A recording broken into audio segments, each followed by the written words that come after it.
We're going to break down the biggest and most talked about games launching in the first half of 2026. We're going to go month by month and end with a few major titles that still don't have release dates, and one game that might break the internet whenever it finally decides to show up. If this helps you decide what to play or what to skip, drop a like. Now let's get into January 2026. Animal Crossing, New Horizons 3.0 update, and the Nintendo Switch 2 edition. This one is personal for me because Animal Crossing was how a lot of us got through the pandemic, and this update feels less like a patch and more like a little bit of a second life for the game. The quality of life updates alone will make it worth revisiting, at least for a few weeks, but the real excitement is what they're adding, especially with the new characters that are going to cross over from The Legend of Zelda, Tears of the Kingdom. If you bounced off the game before, or if your kids were too young to really play it when it first came out, this is a great on-ramp. It's still cozy, still creative, but it finally feels like it's growing with its audience. Did Animal Crossing get you through 2020 also, or did you miss it entirely? The Legend of Heroes trails beyond the horizon. This series has one of the most dedicated fan bases in JRPGs, and that's for a good reason, because it has good lore, some long-running character arcs, and a story that actually rewards you with some long-term investment.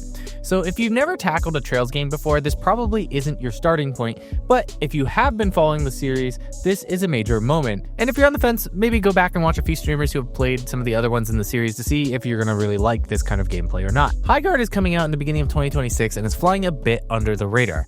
But it looks like it's going to be one of those games that people discover after launch and kind of wonder how they missed it. From what we've seen so far, it's leaning into some tactical combat and some strong world building, so it's definitely one to keep an eye on if you like system-driven games. This one's a tentative purchase for me. I'm going to see a few other people check it out first before I commit. Code Vein 2 comes out at the end of January, and I'm a little bit cautiously optimistic here. This is a bit of a Souls-like game, and a little bit like Neo, and the first Code Vein had a lot of style and ambition, but from the people I've talked to said that it didn't always stick the landing. Not that it's a bad game, it's just not the greatest Souls game you've ever played.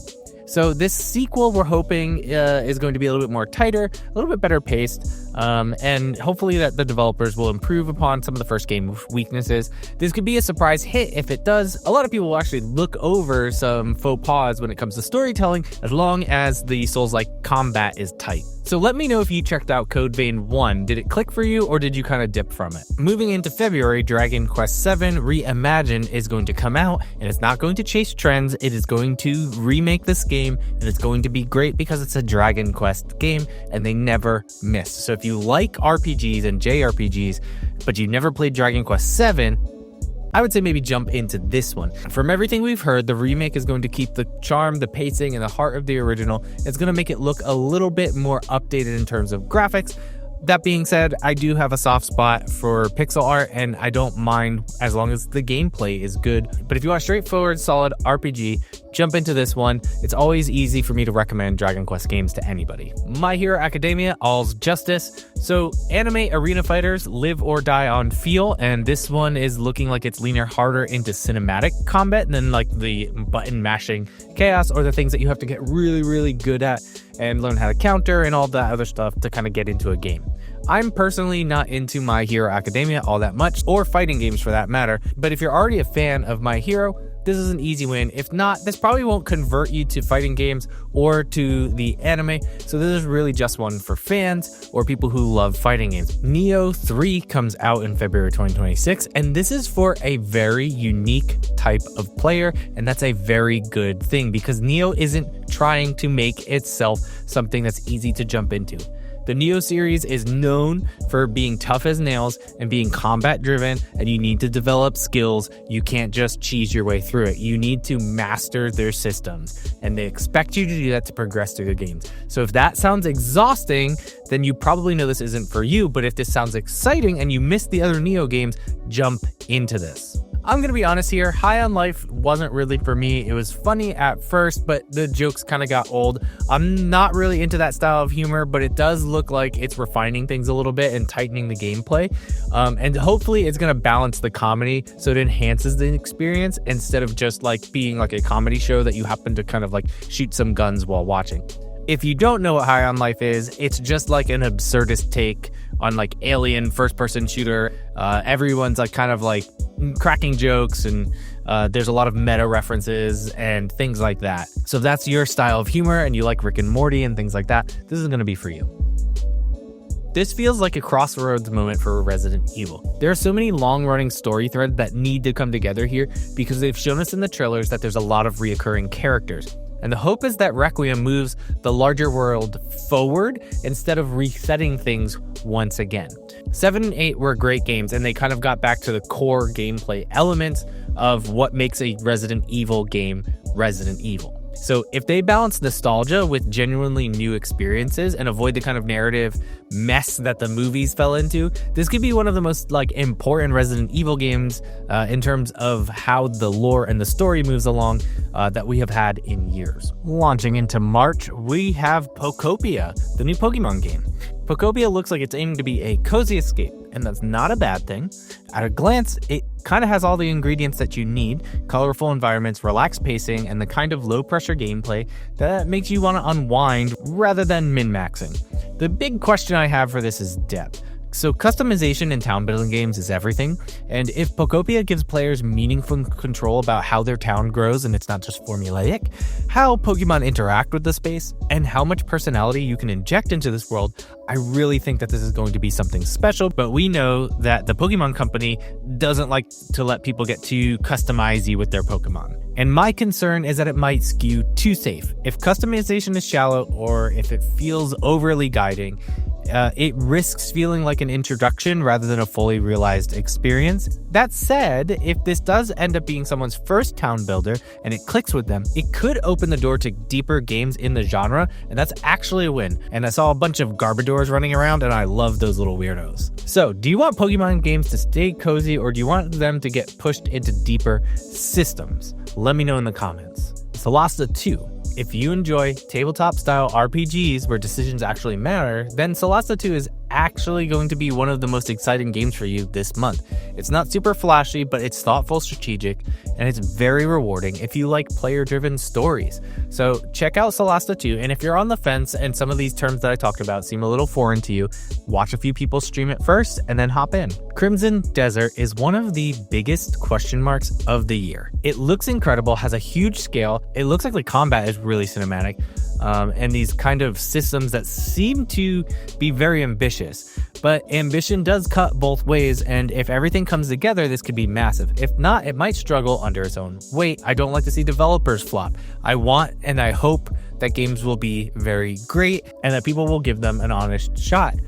But with new IPs comes risk. And let me know, are you willing to risk with your wallet on Crimson Desert? I personally am hoping that this is going to be really good. This open world adventure looks like it's going to be absolutely visually stunning, but along with that, you need to tell a good story. April 2026 sees us with Pragmata, which a lot of people have been waiting for a very long time.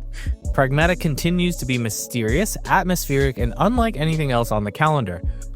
It appears to be a little bit of like a mech-like shooter crossed with Death Stranding is what I'm kind of getting from the trailers. So without knowing too much, the gameplay does look pretty interesting.